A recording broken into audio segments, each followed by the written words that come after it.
चलिए जाते थे एक चीज हम आपको बता दें। अब तक तो एग्जाम की तैयारी आप लोगों की हो चुकी होगी, हालांकि तैयारी अभी किसी की नहीं होगी, ठीक है।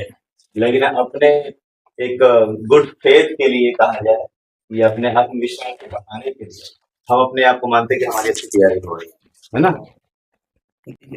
मैं ठीक है। तो इसलिए आप लोग जितना हो सकता है घर पर रिवीजन करिए, पूरी ईमानदारी के साथ पढ़िए। कितना देर वक्त अभी दे रहे हैं आप लोग? हाँ, नहीं तो ये हंसने वाला अब टाइम नहीं है, ठीक है।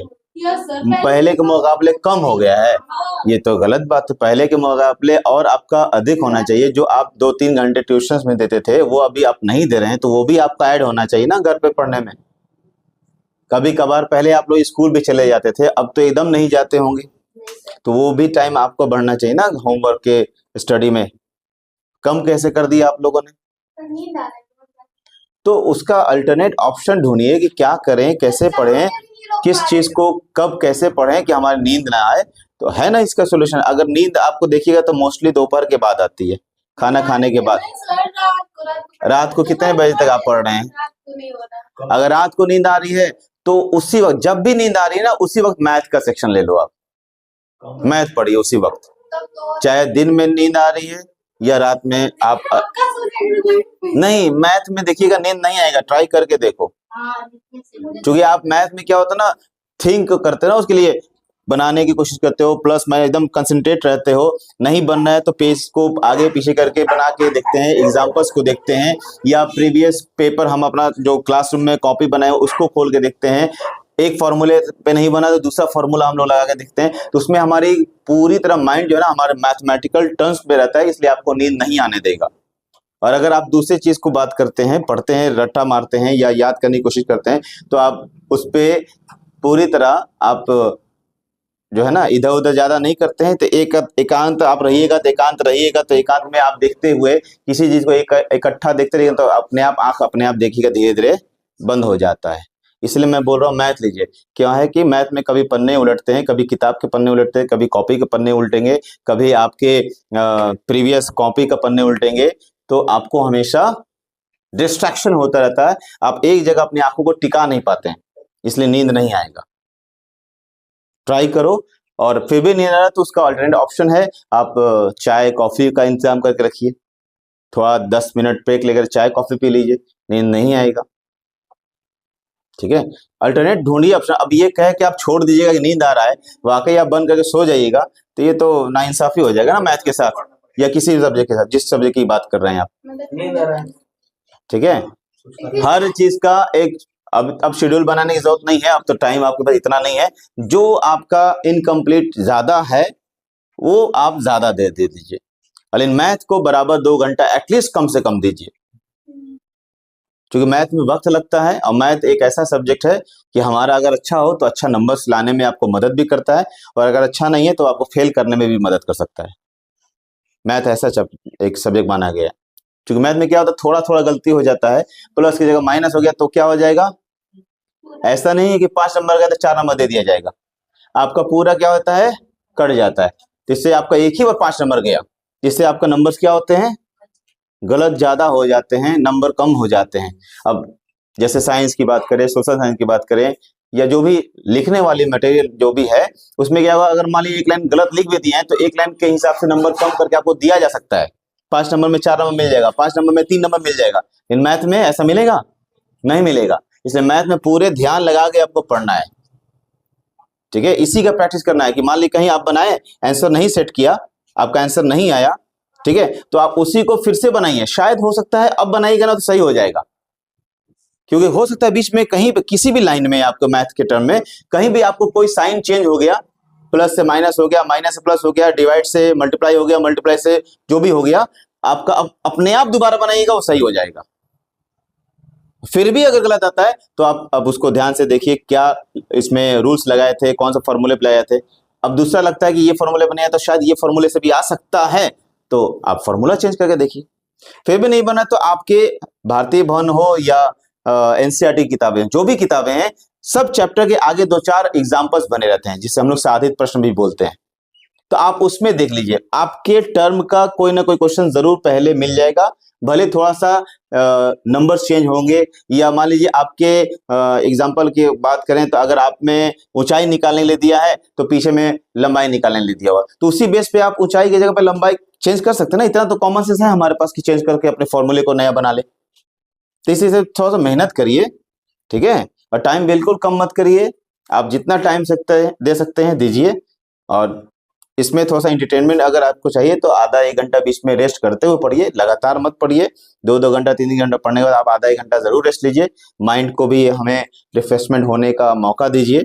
उबना नहीं है पढ़ करके, एकदम इंटरेस्टिंग बना करके पढ़ना है, मन लगा के पढ़ना है, ठीक है। बाकी जो भी अगर डाउट्स होते हैं किसी भी चीज से तो आप सर नदीम सर अवेलेबल हैं, चाहे ऑनलाइन हो या ऑफलाइन हो।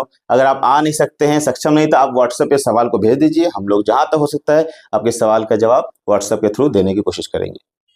सर का तो ऑनलाइन भी क्लास आता है, आप ऑनलाइन भी देख लीजिए, ठीक है। अगर नजदीक घर है, आप आना चाहते हैं तो बिल्कुल आप आ सकते हैं, आप कभी भी यहाँ आ सकते हैं। आपको पता ही है कि कौन सर किस वक्त में अवेलेबल रहते हैं। अगर नहीं भी पता है तो आप बात करके पूछ लीजिए, आप सर कितने बजे रहिएगा, थोड़ा सवाल पूछना है, चाहे मेरा हो या नदीम सर का हो या सर का हो, आप आगे पूछ लीजिए, नहीं तो फोन पे पूछ लीजिए। सबसे अच्छा फोन पे आने से जाओगे तो समय बर्बाद होगा। फोन सबसे अच्छा आज की डेट में अवेलेबल है, उसका मिसयूज मत करिए, सही से इस्तेमाल करके उसका फायदा उठा लीजिए, ठीक है। और एग्जाम के रिलेटेड बात करें तो एकदम बिंदास होकर पढ़िए।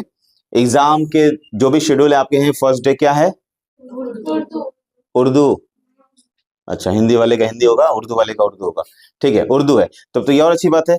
उर्दू में ज्यादा टेंशन नहीं लेना है, आप रिलैक्स होके जाइए। सेकंड डे क्या है? मैथ। तो जो भी मैथ है ना, मैथ के लिए रात तक जितना तैयारी करना होगा कर लीजिएगा। सुबह सुबह आप उठ करके टेंशन फ्री रहिएगा, अब मैथ देखने की जरूरत नहीं है आपको, मेरा मानना है? अब ये आपके ऊपर डिपेंड करता है कितने बजे रात तक पढ़िएगा। इतना रात तक पढ़िए कि आपको नींद सफिशिएंट मिल जाए। मैं क्या बोल रहा हूँ आप मेरी बात समझिए, आपका पेपर देने से पहले आपकी नींद पूरी हो जाए, इतना आप देर तक पढ़ लीजिए, क्योंकि सोना भी जरूरी है एग्जाम के दरमियान। अब मान लीजिए रात भर आप पढ़िएगा और उसके बाद उठ करके आप बिना सोए तैयार हो गए, एग्जाम में चले गए, एग्जामिनेशन हॉल में बैठ गए, तो आपको क्या हो जाएगा? अब वहां नींद आने लगेगा। तो वहां नींद आने का मतलब समझ लीजिए कितना खतरनाक हो जाएगा, आप समझ रहे हैं? इसलिए आप नींद को पूरा कर लीजिए एग्जाम से पहले। अरे 6 घंटा एवरेज हम लोग सोने के लिए बोला जाता है, 1-2 घंटा कम सोइए, 5 घंटा सोइए, क्या दिक्कत? 5 घंटा में नींद हमारी पूरी हो जाएगी, इतना पूरी हो जाएगी कि आप औंधी नहीं मारिएगा, ठीक है। तो आप आराम से बिंदास होके जाइए एग्जाम देने के लिए, टेंशन नहीं लेना है। पहली बार ये आप जा रहे हैं तो थोड़ा सा डर बनेगा, लेकिन डरना नहीं है, ठीक है, डरना नहीं है। जो पहले सवाल आपका आता हुआ रहेगा आप उसको सॉल्व करिएगा, किसी भी सब्जेक्ट की बात कर रहे हैं। जो नहीं आएगा एकदम टेंशन फ्री हो गए, उसको स्किप करते रहिएगा, एकदम छोड़ते जाइएगा। जो आएगा पहले वो बना लीजिएगा, चाहे वो शॉर्ट वाला हो या लॉन्ग वाला हो, ठीक है। ऑब्जेक्टिव में भी आपको जो नहीं आ रहा है एकदम छोड़ते जाइए, क्योंकि आपके पास 100 ऑब्जेक्टिव मिलेंगे, 100 में से कोई 50 मारना है, तो आप लास्ट तक आप 50 मार लीजिएगा। आई होप, ऐसा मेरा मानना है। क्योंकि मान लीजिए आप हो सकता है 1 2 3 4 5 बनाए और उसके बाद छठा नहीं आया, सातवां नहीं आया, आठवां भी नहीं आया, तो अब आप धीरे धीरे क्या होइएगा? हाइपर टेंशन होते रहिएगा। तो डोंट बी हाइपर, टेंशन नहीं लेना है, आप एकदम रिलैक्स रहिए। अभी आपके पास 90 बाकी है, तो कभी ऐसा आएगा देखिएगा अचानक कि 10-15 सवाल लगातार बनने लगे। ये 10-15 सवाल ऐसे आए जो एकदम मन खुश कर देता है, सब आता है, तो वो बनाइए आप। जो नहीं आ रहा फिर छोड़िए, लास्ट तक अगर मान लीजिए छोड़ते होते 100 पूरा हो गया, तो आप देख रहे हैं कि 50 नहीं हुआ, या काउंट करते रहिएगा बीच में 50 हो गया कि नहीं हो गया, ठीक है। एक बार बीच में देख चेक कर लीजिएगा, अगर 50 हो गया तो ठीक है, अगर नहीं है कम है तो अब जो आपको जो छोड़े हुए सवाल हैं उनमें से आप देखिएगा क्या आपको इसमें आ रहा है, जो इजी लगेगा वो बनाइएगा, ठीक है। अगर नहीं आएगा तो जो आपको लगेगा कि ये होना चाहिए, लगभग में आपको आंसर लगेगा, तब जाके तुक्का मार के आ जाइएगा। समझ में आ रही बात क्लियरली है? तो घबराना नहीं है, एकदम आराम से रिलैक्स मोड में जाकर के आप एग्जाम दीजिए, ठीक है। क्योंकि हम घबराएंगे तो जो आता हुआ सवाल है वो भी आप क्या हो जाइएगा? भूल जाइएगा या कंफ्यूज हो जाइएगा कि क्या ये था कि ये था। इसलिए एकदम घबराना नहीं है, आराम से आप दीजिए, एकदम ये कुछ नहीं होता है, जैसे आप अपने स्कूल में एग्जाम देते हैं वैसे ही देना है, बस आप चोरी करना नहीं शुरू कर दीजिएगा। हाँ, अपने साथ कोई पर्चा पर्ची मत रखिएगा, जिससे क्या होता है कि कभी गलती से कोई आ गया तो आप मान लीजिए एक क्वेश्चन की वजह से आपकी पूरी लाइफ खराब हो जाएगी। इसलिए 5 नंबर कम आए वो चलेगा, लेकिन हमारा समय बर्बाद नहीं होना चाहिए। और आप, हाँ बिल्कुल, इज्जत भी, बात सही कर रही हो, इज्जत भी आपका थोड़ा खराब हो जाएगा, लोगों के बीच, अपने दोस्तों के बीच खराब लगेगा।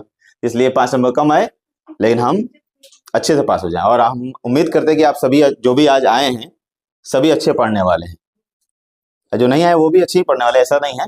लेकिन स्पेशली जो कंसर्न ज्यादा है, जो अपने आप को ज्यादा जुड़ा रख रहा है, वही आया है ना, जिसको पढ़ाई से ज्यादा नाता है वही आया है, क्योंकि आज स्पेशल आपको मैसेज पे बुलाया गया है। तो आप समझ सकते हैं जो नहीं आए हैं वो कहीं ना कहीं आपसे कम जुड़े हुए हैं अपने पढ़ाई से, एकदम ईमानदारी से बोल रहे हैं, क्योंकि उनको आपको बुलाया गया था आज, तो आपको जरूर आना चाहिए था। तो खैर, जो भी नया है हम उनके लिए भी प्रार्थना करते हैं, आप लोगों के लिए भी प्रार्थना करते हैं। भगवान से दुआ है कि आप सभी अच्छे नंबर से पास हो गए और रिजल्ट के साथ, मिठाइयों के साथ हम लोग मिलेंगे, ठीक है। अब जो भी खिलाना है आप लोगों को, हम भी आपको खिलाएंगे, आप हमें खिलाइए, हम आपको खिलाएं, ठीक है। Clearly, any doubt? एकदम फाड़ देना है, फाड़ देंगे ना। भावनाओं को समझिए, भावनाओं को समझिए, ठीक है। हम लोग भोजपुरिया में वो कहते हैं गर्दा उड़ा देंगे, एकदम गर्दा उड़ा देना है, क्या आशीष? हाँ, एकदम गर्दा उड़ा के आना है, एकदम बिंदास, एकदम जाना है आना है, टेंशन एकदम नहीं लेना है, ठीक है। चलिए, best of your future examination, be nice, okay, चलिए।